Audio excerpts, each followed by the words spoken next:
milyon ang populasyon ng mga Palestino sa Gaza. Dahil sa gyera, tinatayang 15,000 na ang nasawi. Karamihan, mga bata. 1,000,000 at mahigit 600,000 naman ang nawala ng tirahan sa hindi matapos-tapos na gulo sa Gaza. Alaala ng Gaza. Here's what you need to know. Matatagpuan ang Gaza sa pagitan ng Israel at Egypt. 3 beses ang laki nito sa Navotas. Pero ang kapirasong lupa na ito, malaki ang bahagi sa buhay ng mga Palestinian. Sa Biblia, nabanggit ang Gaza sa kwento ni Samson at Delilah. Dito ikinulong at namatay si Samson dahil sa pagtataksil ni Delilah. Sa kasaysayan naman, hinati ng United Nations ang Palestine sa 2 noong 1947. Isang bahagi para sa mga Jew o Israeli na Holocaust survivors at ang West Bank at Gaza Strip para sa mga Arabo. Inaalis ng Zionist o grupo ng mga Jew ang mga Palestino na nasa West Bank. Ang mga Palestino napilitang pumunta sa Gaza at kalapit na Arab countries.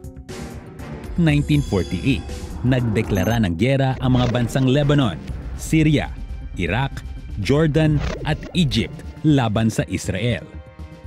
Para ito suportahan ang mga Palestinian Arab. Natalo sila ng Israel. Pero ang Jordan, nasakop ang West Bank at nakuha naman ng Egypt ang Gaza. Sa parehong taon, gumawa ang United Nations ng Resolution 194 o Right to Return para makabalik ang mga Palestino sa kanilang mga tirahan, kabilang na ang West Bank. 1967, nagkaroon muli ng gyera sa pagitan ng Israel at kalapit na Arab countries. Sa pagkakataon na ito, nakuha na nila ang buong Gaza Strip. And ang consequence nito was that Egypt was lost sa kanyang control dito sa Gaza Strip. So effectively, ang Israel ang nagkaroon ng de facto control dito sa tinatawag nating Gaza Strip. Maraming displacements ang nangyayari, lots of food insecurity, energy insecurity sa loob ng Gaza Strip, at yung water supply ng mga Palestinians within Gaza ay kontrolado ang kanilang supply.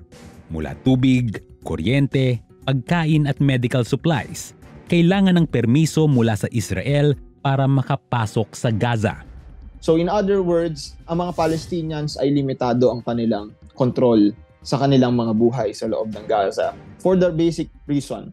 Noong 1980s, ipinanganak ang grupong Hamas na siyang dahilan ng sigalot sa Gaza ngayon. So itong Hamas became a major player aside from the Palestinian Authority dito sa Gaza. And then by 2006, nanalo ang Hamas leader na si Ismail Haniyeh as the prime minister. Okay? Pero ang nangyari dito was that Palestinian Authority and itong si Hamas ay nagkaroon ng problema politically until itong si Hamas hinipa si Palestinian Authority out of Gaza. So dito yung story ng mga Palestinians naglabasan na talagang may mixture of blood and tears, ika nga, pagdating sa independence. So yung may struggle sila for independence, and it resulted in many casualties both in the Israeli and Palestinian side. Lumala pang sitwasyon noong 2007 nang hindi payagan ng Israeli authorities na ang mga Palestino makalabas ng Gaza para daw maiwasan ang human terrorist trafficking. Mistula na nga itong open-air prison. Kaya ang Palestinong si Kamis sinikap makaalis sa Gaza noong 2011 para makapag-aral sa Pilipinas. Naaalala pa nga ni Kamis ang kanyang kabataan sa Gaza. During my childhood, you know that like when they put you in an open-air prison, like your childhood will be limited. The time you're gonna play, your parents, they will be looking after you. You cannot stay outside in the street for a long time because they might just bomb or they might just attack any house near you. Tapos, when I saw the fireworks here in the Philippines during a New Year, you know, everyone around me is enjoying the fireworks. And when I see the fireworks, I just remember how they were bombing Gaza because it looks similar. It's still connected. Automatically will come to my mind the airstrike or the bombing in Gaza. Ang mga pangunahing pangangailangan gaya ng tubig at pagkain, apektado din ng gyera. Noong 2021, sinabi ng Global Institute for Water and Sanitation na 97% ng tubig sa Gaza ay undrinkable o hindi maiinom dahil sa madumi ito. Kaya lang, ang natitirang pinagkukunan ng malinis na tubig gaya ng water reservoir ay nasira dahil sa kasalukuyang gyera. Mahigit 1 milyong residente ang uhaw ngayon sa malinis na tubig. 80% din ng populasyon sa Gaza ay umaasa ng kanilang pagkain mula sa United Nations. Sa kabila daw ng gulo, pinipili pa rin nilang makapagtapos ng pag-aaral. I can tell you, in Gaza, they are very educated, the people there. And maybe that's part of the Palestinian culture that each child, at least you finish your college. After that, bahala ka sa buhay mo. You choose your life. Basta you need to hold your diploma. You might use it someday. I can tell you, sometimes, experience this one personally. When I was going to school there in Gaza, there will be like a bombing or airstrike somewhere. As long as it's not heavy and it's not much, they will not suspend the class because we insist. We want to learn. We want to be educated. Even though we are under occupation, we are under attack, we are in war, but we will still get our education. Marami nga daw sa kanila ngayon, hirap makahanap ng trabaho. Umaabot na nga sa 390,000 na trabaho ang nasira dahil sa gyera. Walang trabaho na doon, wala pang buhay na doon talaga. There is nowhere safe. For example, I can tell you, for example, for my family, the first time when they attack our neighborhood, my family, they evacuate to another house. And then same day, they attacked another neighborhood. They evacuate for 4 times up to now. So there is nowhere safe. Para kay Kamis, paraiso ang Gaza kung walang gulo. I still remember that my father, he used to bring us to the beach, or we go to our province, or go visit one of our relatives in another city or another town inside Gaza Strip. Sobrang maganda talaga. Like I describe it, the beach there, like Boracay or Palawan here. Sobrang maganda yung buhay na doon pag walang bombing.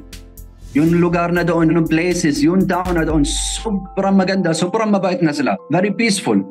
Kahit we are under occupation, but the time there is no bombing, we still live our life because we exist, we deserve, we living in our land. If they will open the borders and if they will end the siege of Gaza, it will be a tourist spot. Maganda yung beach na doon talaga sa Gaza. Sobrang ganda talaga. Malinis yung tubig, malinis yung sand na doon along the beach, malinis na talaga. Mahalaga ang Gaza, hindi lang sa mga Palestino, pero maging sa kabuuang kasaysayan. Ang interesting kasi na bakit kasi pinag-aawayan yung mga lupain na to is because number one, it's a home to these people. Pangalawa, you attach historical importance based on their institutional and family memory. So, importanteng ipaglaban ang alaala ng mga previous generations at ng mga susunod pang generation. Basically, yung home na tinatawag mo, it's a memory. It's who you are. So, pinag-aawayan talaga dito at the end of the day is who they are, their dignity. Sa ngayon, hindi pa rin tapos ang gulo sa Gaza. Nito lang November 24, nagsimula na ang 4 na araw na temporary ceasefire o tigil putukan sa pagitan ng grupong Hamas at Israel government. Kasabay nito ang pagpapalaya ng Israel sa kanilang Palestinian prisoners kapalit ng paglaya ng mga binihag ng grupong Hamas. Kabilang na ang isang Pilipino. Pero umaasa si Kamis na balang araw, makakamit din nila ang pangarap na kapayapaan.